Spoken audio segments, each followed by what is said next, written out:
ग्रामी मेरे दोस्तों अजीज़ों और रफ़ीक़ों, it's really a matter of great honor and privilege to be able to speak before this distinguished audience. Lavi Saab has left the place, otherwise what the compliments he has extended to me, I do not merit for that, but I am really thankful to him. जनाब sir,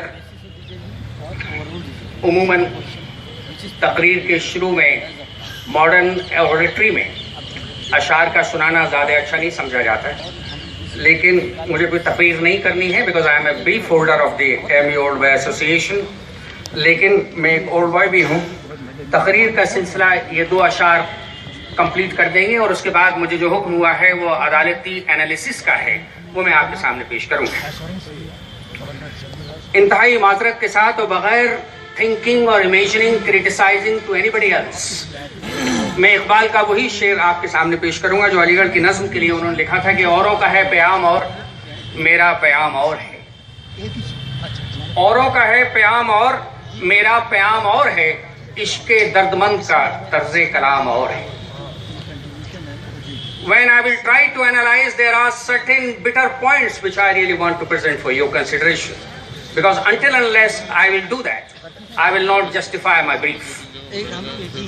Most of the speakers and most of the Muslim community and the sympathizers of the university feel that this government has taken a U-turn, or the earlier governments have also not turned to be a real sympathizer for this university are the matter of concern to most of us. But whether we are really justified to criticizing them at all the times without introspecting ourselves whether we committed something else or not. When we have to analyze, then we have to pay the price for it. दूसरा शेर कि तू इधर उधर की ना बात कर, ये बता कि काफिला क्यों लुटा। यही है पूरा जुज़ जो मैं आपसे मुखातबत करना चाहता हूँ कि तू इधर उधर की ना बात कर, ये बता कि काफिला क्यों लुटा। मुझे राहज़नों से गरज नहीं, तेरी रहबरी का सवाल है। After Aziz Bashaw's case, most outstanding personalities in the field of law criticized this judgment. And the man who was only produced once since 1947 was the constitutional expert. This country could not produce such a marvelous personality in the field of law. His name is H.M. Sirwai, who wrote a wonderful constitution of India. He remained Advocate General of the state of Maharashtra for 17 years. Nobody could ever raise any finger about his legal acumen. He criticized openly so far as the Aziz Bashaw judgment is concerned. The another legal luminary, A.G. Noorani, has also criticized, whose article my friend Qurbanari has just read out to you. Thereafter, the Central Minority Commission recommended the case of Aligarh Muslim University in its report, and which I have fortunately brought with me, says like this, that in March 1978, All India AMU Action Committee sought Commission's intervention in the matter. The Commission in turn asked the government to consult it before taking any other steps. The Commission then voluntarily submitted a report on the bill. This very valuable report, prepared by Justice M.R.A. Ansari and signed by the full Commission, plainly told the government that the Parliament legislative competence in regard to AMU will remain. It will be subject only to the Muslim minority's right to administer it under Article 31. In view of Aligarh history, this right indubitably belongs to it and was not questioned till July 1965. AMU occupies a position of unique importance and significance in the country, precisely because it is an educational institution established by the Muslims. Like Brandeis and other such universities in the United States and other countries, it reflects the cultural heritage of the minority which brought it into being and its desire to contribute to the national well-being through learning. After submission of this report, fortunately, the Government of India legislated a 1981 Act, which was fortunately availed by our university. But here I try to pose few questions to myself, and you please think over that.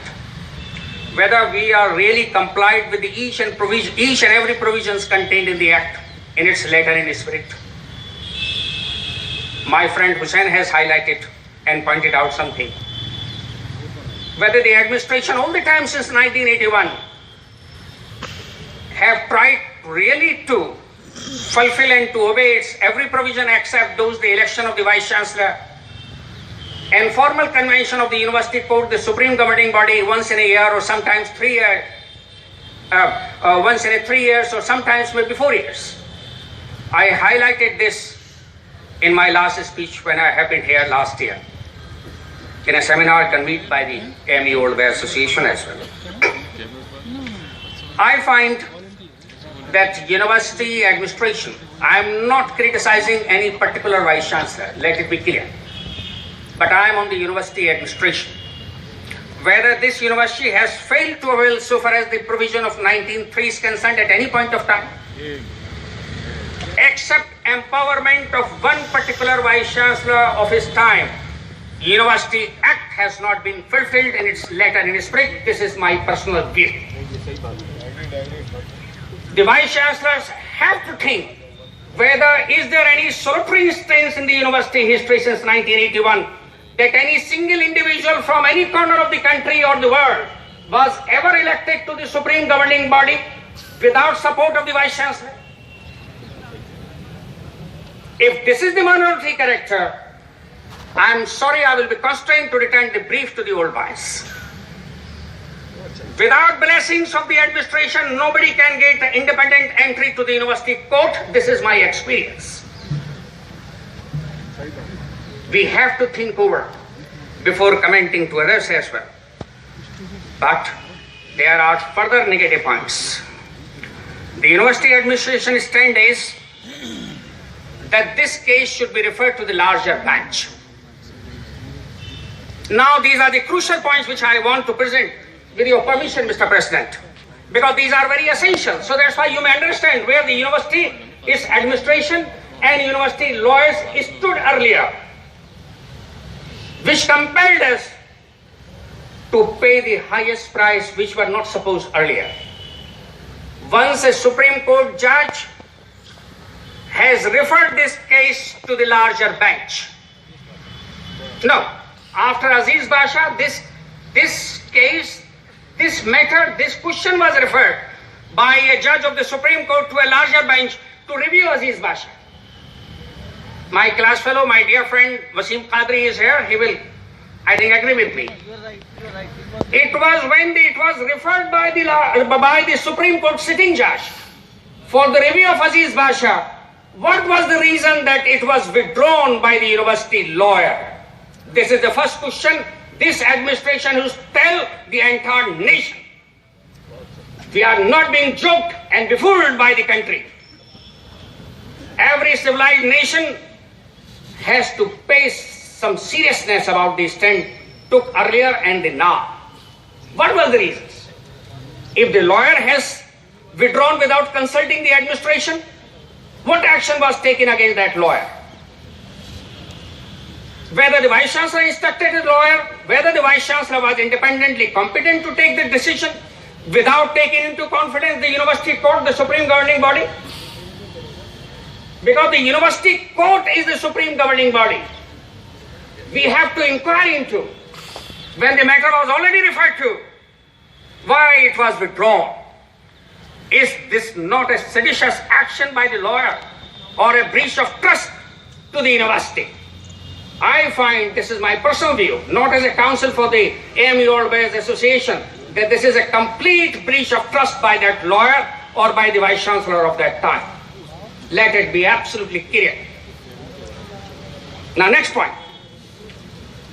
What prevented the University Council or its lawyers to appear on 25th of March 2010 when the case was listed before the Supreme Court.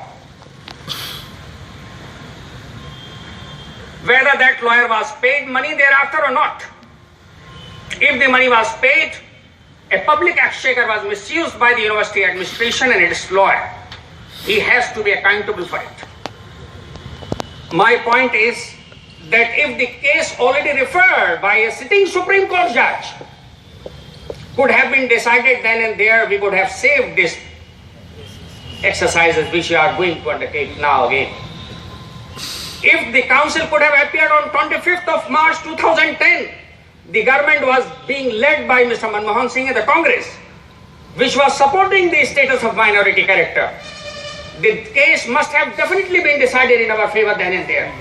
Because Justice T.S. Thakur 2 weeks ago only said that the status of a minority character has to be judged by the present government. Now the third point. I find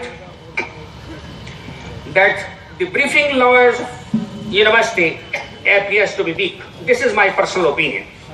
That is why Mr. P.P. Rao continuously argued that this matter should be referred to the larger bench. Now please consider this. When the judge of the Supreme Court says, I am referring to the larger bench, you withdraw it.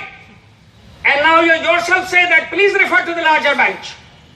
Who will answer this contradiction by the university administration? I am not criticizing General Shaw at all. But I have a serious concern and a pain that why you are dragging this community into unnecessary legal wrangles. Who will be responsible for this unrest? I am sorry. Despite the last meeting held in this Old Boys